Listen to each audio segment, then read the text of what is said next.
Our typical DST investors are 60s, 70s, even a little older, where managing properties is not as exciting as it once was. We see health issues.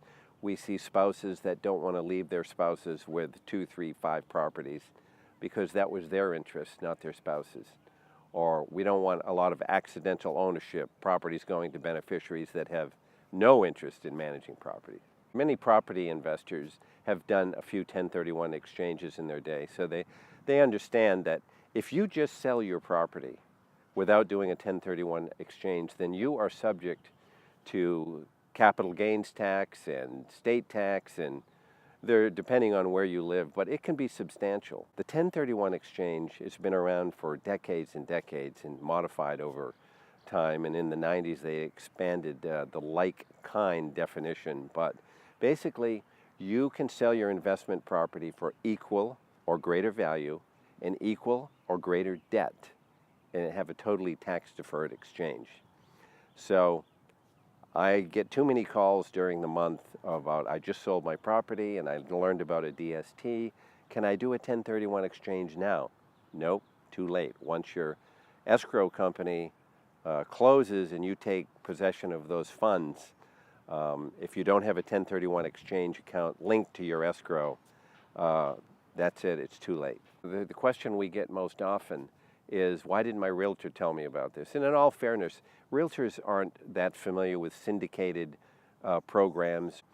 The DST is still under the radar, although it's growing by the billions each and every year.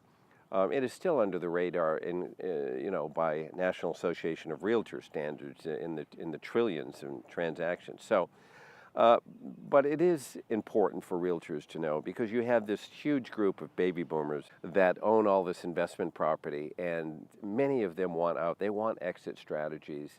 And from a realtor point of view, it's a wonderful way to create a listing and really help your client.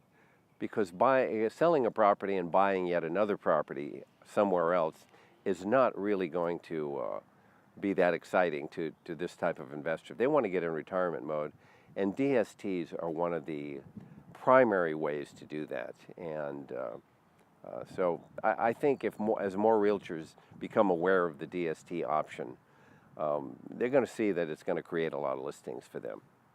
We see investors in their 50s that are just using the DST as a strategy. They have fully appreciated property, and they may not be able to find the property out there that they want to replace it with. So for them, the DST may be a plan B, but it's a good, strong plan B, and realtors use it as well.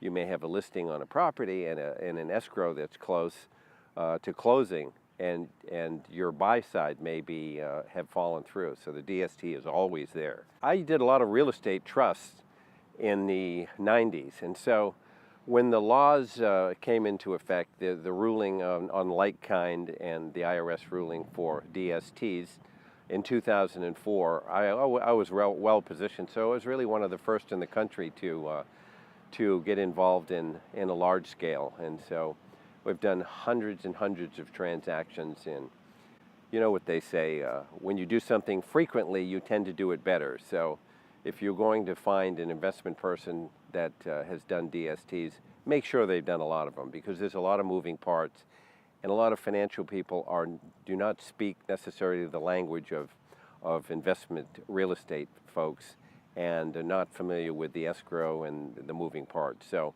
make sure you have somebody dedicated just to that area. You're always welcome to call me, and I'm happy to be part of your collaboration team, and either with your CPA or your legal representation, go to our website at tacticalincomeforlife.com, and we'll have a nice discussion and tell you what you need to know.